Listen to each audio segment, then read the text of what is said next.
Assalamualaikum warahmatullahi wabarakatuh. Semoga kita semua selalu dalam lindungan dan rahmat Allah Subhanahu wa Ta'ala. Pada kesempatan ini, saya ingin mengajak kita semua merenung sejenak tentang satu pengalaman yang mungkin kita anggap menyakitkan, tetapi ternyata bisa menjadi pelajaran berharga dalam hidup kita. Saya ingin berbagi renungan tentang satu ungkapan yang mungkin terdengar aneh. Terima kasih telah menghinaku. Dalam perjalanan hidup, kita pasti pernah mengalami berbagai bentuk penghinaan atau penilaian negatif dari orang lain. Entah itu di lingkungan sosial, sekolah, atau bahkan dalam hubungan pribadi.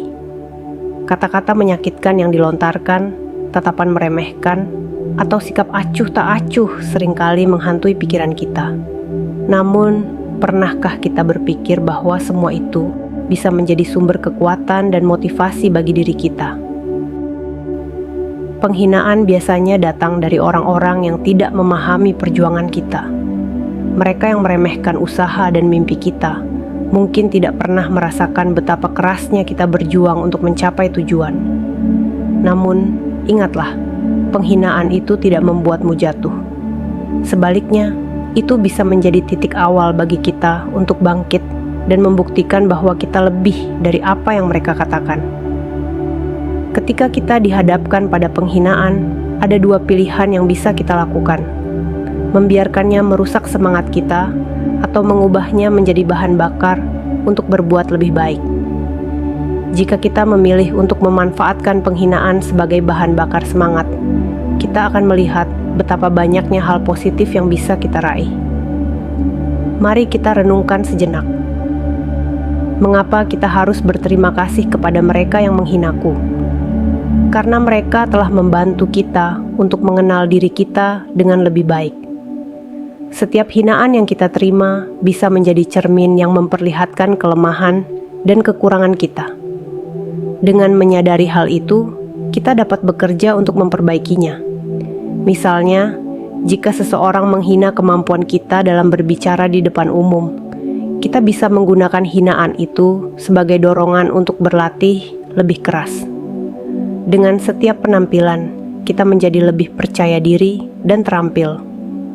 Dalam proses tersebut, kita tidak hanya mengubah cara pandang orang lain, tetapi juga cara kita melihat diri kita sendiri. Ketika kita mampu mengubah luka menjadi pelajaran, kita juga akan belajar untuk bersyukur.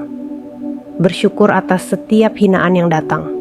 Karena itu berarti kita memiliki peluang untuk tumbuh dan berkembang. Syukur dapat membuka pintu kebahagiaan dan ketenangan jiwa. Ketika kita bersyukur, kita mengalihkan fokus dari rasa sakit menuju hal-hal positif dalam hidup kita. Setiap pengalaman, baik atau buruk, memiliki makna dan tujuan. Allah Subhanahu wa Ta'ala menguji kita melalui berbagai cara, termasuk melalui penghinaan. Dalam surah Al-Baqarah ayat 286, Allah berfirman, Allah tidak membebani seseorang melainkan sesuai dengan kesanggupannya. Ini mengingatkan kita bahwa setiap ujian yang kita hadapi adalah sesuai dengan kemampuan kita. Kita pasti bisa melalui ini. Penghinaan mengajarkan kita nilai-nilai penting dalam hidup. Pertama, kita belajar tentang ketahanan. Ketika kita menghadapi hinaan, kita dituntut untuk bangkit dan melanjutkan perjuangan. Kedua, kita belajar tentang empati. Kita jadi lebih peka terhadap perasaan orang lain yang mungkin mengalami hal serupa. Ketiga, kita belajar untuk tidak terlalu memedulikan penilaian orang lain. Kita menjadi lebih fokus pada tujuan dan visi kita sendiri. Bayangkan, jika setiap kali kita mendengar hinaan, kita mengingat semua pencapaian kita, semua usaha dan kerja keras yang telah kita lakukan. Hinaannya tidak lagi bisa menggoyahkan kita. Kita akan belajar untuk mencintai diri sendiri dan menerima semua kekurangan serta kelebihan yang kita miliki. Kita perlu menyadari bahwa penghinaan dari orang lain tidak menentukan siapa diri kita.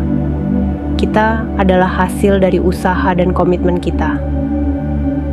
Ketika kita berusaha untuk menjadi lebih baik, kita otomatis menjauhkan diri dari penilaian negatif. Hinaannya bukanlah refleksi dari diri kita, tetapi lebih kepada ketidakpahaman orang lain terhadap diri kita. Kita juga perlu menghargai diri kita sendiri. Ketika kita mampu melihat diri kita dengan cara yang positif, kita akan merasa lebih kuat menghadapi berbagai tantangan. Setiap kali kita berjuang melawan hinaan, kita juga sedang membangun karakter kita. Kita menjadi pribadi yang lebih tangguh dan berani menghadapi dunia. Dengan pengalaman kita bisa menjadi inspirasi bagi orang lain. Ketika kita mampu bangkit dari penghinaan, kita menunjukkan bahwa setiap orang memiliki kekuatan untuk mengatasi rintangan dalam hidup. Kita bisa berbagi cerita kita, memberikan dukungan kepada mereka yang mungkin merasa putus asa, dan menjadi sumber inspirasi bagi mereka. Ingatlah, setiap orang di dunia ini memiliki cerita yang berbeda. Setiap hinaan bisa jadi merupakan pintu menuju perubahan yang lebih baik. Ketika kita mengubah perspektif kita tidak hanya memperbaiki hidup kita, tetapi juga memberi harapan kepada orang lain. Sebagai penutup, mari kita renungkan kembali ungkapan, "Terima kasih telah menghinaku." Kita berterima kasih bukan karena kita suka dihina, tetapi karena melalui penghinaan itu, kita menemukan kekuatan, keberanian, dan semangat untuk terus berjuang. Kita belajar untuk mencintai diri sendiri, bersyukur atas setiap ujian, dan menginspirasi orang lain. Tanamkan kalimat ini dalam benakmu. Tidak ada yang lebih kuat daripada jiwa yang tidak mudah patah hanya karena kata-kata. Jadilah pribadi yang bangkit dan terus melangkah maju, meski ada hinaan yang menghampiri. Semoga kita semua senantiasa diberikan ketabahan dan kekuatan dalam menghadapi setiap ujian yang datang. Ya Allah, jadikanlah kami hamba-Mu yang selalu bersyukur atas setiap ujian dan hinaan yang kami terima. Bimbinglah kami untuk terus berjuang dan menjadi pribadi yang lebih baik. Lindungilah kami dari kata-kata yang menyakitkan, dan berikanlah kami kekuatan untuk terus melangkah meski dalam keadaan terpuruk. Amin. Wassalamualaikum warahmatullahi wabarakatuh.